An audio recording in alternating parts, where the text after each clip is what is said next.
our team, and I can't say how proud I was.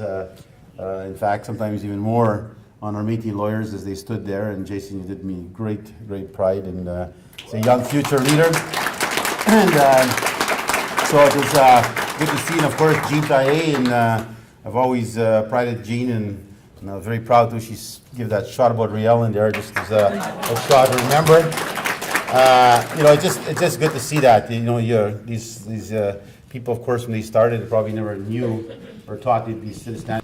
Interviews I've done throughout in the last little while, a lot of it is in reference to some of the statements and comments Riel himself had made, and my people will rise in 100 years, and it's a good example. And he uses the word artisans. He doesn't use the word artists. It's artisans. So you can describe lawyers and others as artisans, that their time has come and they're rising. And I'm sure I told Jean, Riel must be very proud of her, and smiling down upon her today, and for standing up for a family name and of course, connection right back to that particular family. But in general, it really is a time where Canada's history now has been put on trial. And you can hear that the judiciary, as they spoke, obviously, what I'm so proud about is that they obviously read the work. They read the factums that were put in, and they did the research in history. You can see how they challenged the other side. One of the things that always irks me is when I hear the province of Manitoba and under Heather Leonoff, and I tell her that in a friendly way, not a negative way. She's doing her job. I don't hold no grudges, but always, the Métis were in the legislature, they knew what they were doing, they're the Métis premier, so, it's like saying Rod Brunish today sits in Parliament, so the Métis, whatever he says, is the Métis of our nation that makes the decision. So it just phantoms sometimes, and if that's the case, then we have a couple Métis that sit in the NDP party. Why don't they say something? Oh, Berger, come on in. We'll welcome Berger into our home.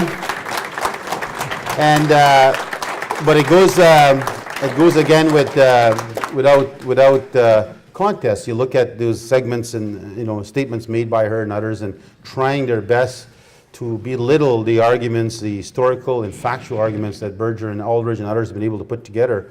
And I think the teammanship that was done there, Berger, of course, having the primary job to do our case, and then Jean and Jason and Clem all putting their factums in from different perspectives, but in the same context of a teamship. Because you could see those other ones are all a team. Saskatchewan, for example, where did they come from?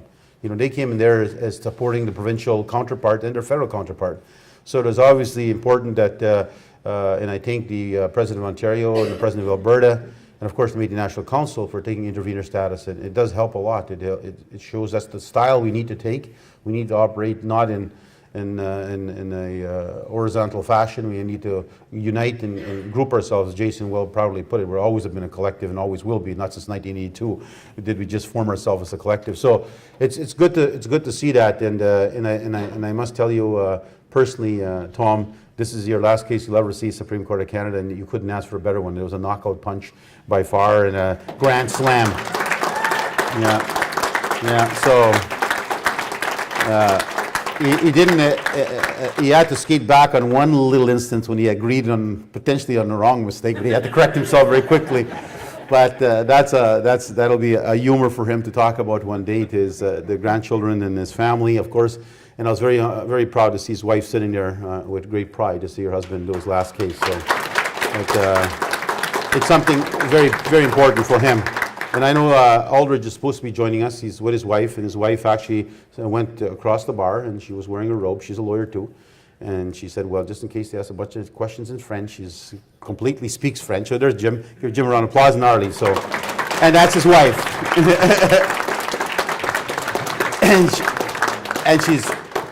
and she's a French-speaking lawyer, and clearly she jumped on the other side of that bar wearing her gown. In the event questions were posed too harshly in the French and we couldn't defend ourselves.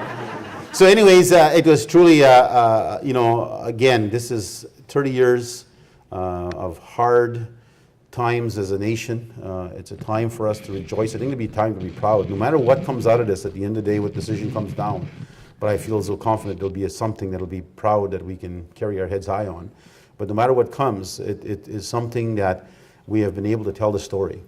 And Aldridge did an extreme great job and a great honor on our behalf by digging in the archives and finding every piece of paper. And I'm sure he just touched the iceberg, the tip of iceberg, in a sense of finding the documents. But you dig deeper, there's even more in there. And so we do plan to publish a book. I said that openly, and I do plan to publish a book when this is all over. I definitely will not be the author because, first of all, my grammar is not the best, and my English is there wasn't an A+ in school either. So we'll definitely get an author that's well recognized, and we will commission a book to tell the story for not only Canada to see, but the world to see.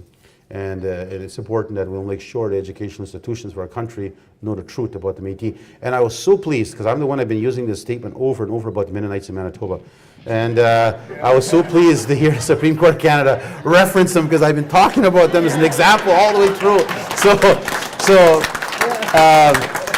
it was good for them to reflect upon that right away. And I was very pleased when I heard that, and I had to give Jessica a little push there, because I was so happy about them using that example, because that's a true example of our economic status of a people that would have been and could have been if nobody would have chased us off our land and terrorized us, and our lives would have been completely different.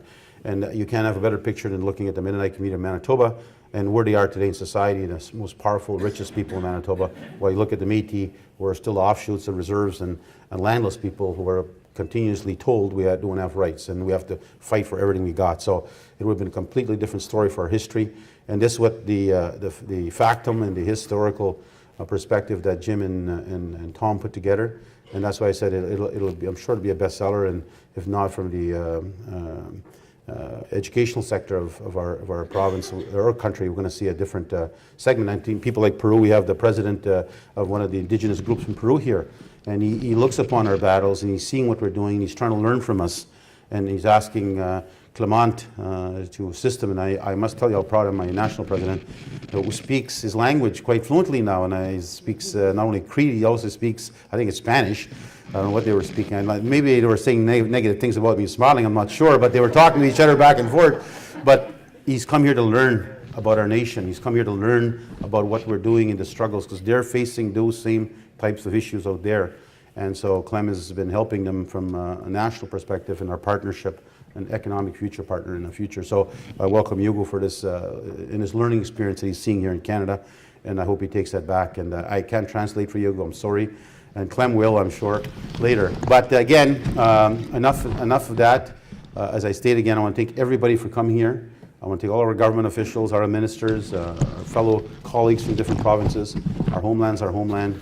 And definitely for all the citizens that came out of their way, whether all the way from the top of Churchill to all the way to British Columbia, and throughout our province, people came from everywhere. And people have now a history to tell their children that they were here when this happened in 2011. They're here to tell a story. This is what happened. I was there. I was part of that. I was standing there. I was in that courtroom. I was listening.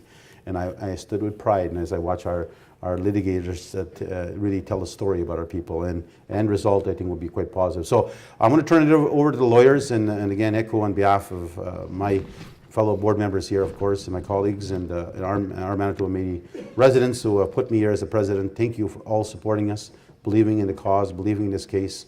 Of course, my colleague Denise Thomas is the co-chair of this file at home. I'm the minister of the file, and I want to state that this is a dream. I made a promise 14 years ago.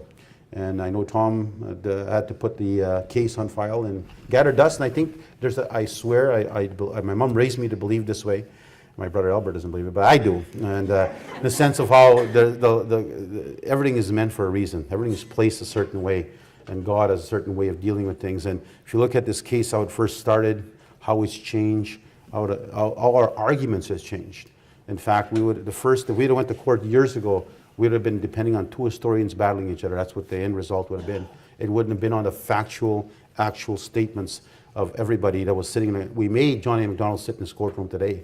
We flushed out Flanagan as a liar, and I'll use that openly, I don't care. And we flushed him, he's not a true historian.